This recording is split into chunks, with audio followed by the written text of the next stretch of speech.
அந்த வீடியோ பாருங்க. Sub inspector தேர்வு நடத்தப்படவில்லை, கான்ஸ்டபிளுக்கான தேர்வு நடத்தப்படவில்லை. காவல்துறையை பொறுத்தவரை செலக்ஷன் ப்ராசஸ்ல அரசாங்கத்துக்கு எதிராக பேசுனீங்கன்னா உங்களுக்கு செலக்ஷனே கிடைக்காது. காவல்துறையை தயவு செய்து அவர்களுக்கு அதிகாரம் கொடுங்க, ரெக்ரூட்மெண்ட் நடத்துங்க. என்ன சொல்ற? அப்ப அவர் சொல்றதுல உண்மையா? இப்படித்தான் இது வரைக்கும் நம்ம எல்லாருமே நினைச்சிருப்போம். போலீஸார்னா தைரியமா யார வேணா கேள்வி கேட்கலாம், என்ன வேணா பண்ணலாம்னு. ஆனா அவங்களுக்கும் ஒரு சில கட்டுப்பாடுகள் இருக்கு. உதாரணத்துக்கு காவல்துறையில இருக்க யாருமே புரட்சியோ போராட்டமோ பண்ணவே கூடாது. ஏன்னா எங்கேயாவது போராட்டம் நடந்தா அதை கண்ட்ரோல் பண்றது தான் போலீஸ்காரங்களோட வேலை.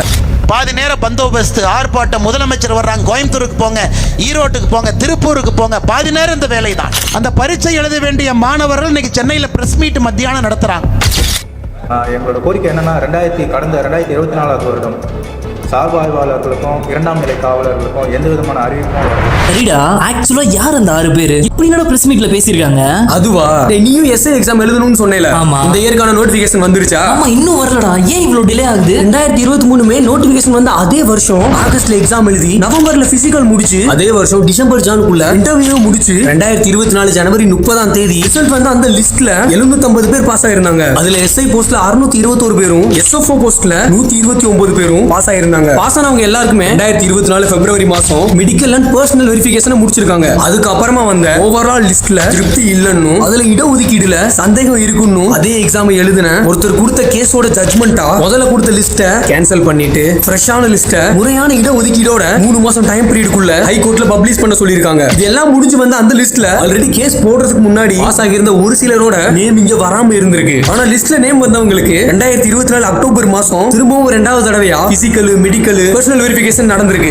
ஒரு லிஸ்ட்ல சந்தேகம் இருந்தா பொதுவா செகண்ட் டைம் வெரிஃபிகேஷன் பண்றது கரெக்ட் தான்டா. டேய், காமனா யோசிக்கும் போது கரெக்ட் தான். ஆனா ஆல்ரெடி ஃபர்ஸ்ட் வெரிஃபிகேஷன்ல பாஸ் ஆகி மெடிக்கல்ல பாஸ் ஆகி இன்டர்வியூல பாஸ் ஆகி சரி நம்மளும் எப்படியாவது இந்த யூனிஃபார்ம் போடலாம்னு கனவோடு இருந்த ஒருத்தருக்கு இந்த ஃபர்ஸ்ட் வெரிஃபிகேஷனுக்கும் செகண்ட் வெரிஃபிகேஷனுக்கும் இடையில இருந்த டைம் பீரியடுக்குள்ள அவருக்கு ஆக்சிடென்ட் ஆயிருக்கு. அதனால அவரால செகண்ட் டைம் மெடிக்கல் அட்டெண்ட் பண்ணவே முடியல. இது போக உடம்பு சரியில்லாம இருந்த ஒரு அம்மா சாகுறதுக்குள்ள பையன் யூனிஃபார்ம் போடுறத பாத்திர மாட்டோமான்னு காத்துக்கிட்டு இருந்தவங்களுக்கு கிடைச்சது என்னவோ ஏமாற்றமும் மரணமும் தான். இதுக்கும் மேல எவ்வளவோ பேர் நம்ம யூனிஃபார்ம் போட்டுன்ற நம்பிக்கையில அவங்களுக்கு கிடைச்ச நிறைய அரசாங்க வேலைகளை விட்டுட்டு தீர்ப்பு வரும்னு காத்துக்கிட்டு இருக்காங்க. நாங்களும் படிக்க ஆரம்பிச்சோம். நிறைய பேர் வேலையை விட்டுட்டு எல்லாம் படிக்க ஆரம்பிச்சோம். நிறைய 1000 பேர்கிட்ட நாங்களாம் ஒன்றா குரூப் ஸ்டடி தான் பண்ணிட்டு இருந்தோம்.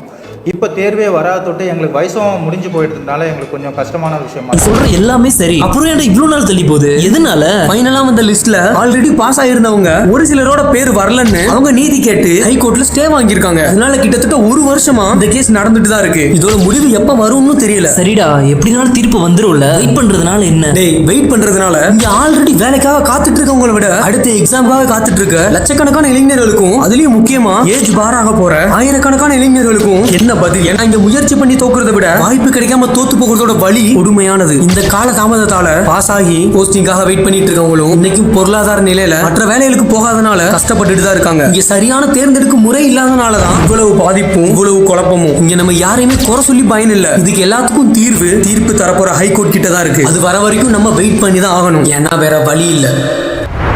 காவலர்கள் பணியிடத்தை நிரப்ப வேண்டும். தேர்வு செய்யப்பட்டு காத்திருக்கிற 650க்கு மேற்பட்ட உதவி ஆய்வாளருக்கு உடனடியாக பணி வழங்க வேண்டும். ஒரு சிலர் வழக்கு தொடுத்திருக்கிறார்கள், அவர்களை நீக்கிவிட்டு மீதம் 650 பேருக்கும் உடனடியாக பணி வழங்க வேண்டும் என்று சொல்லி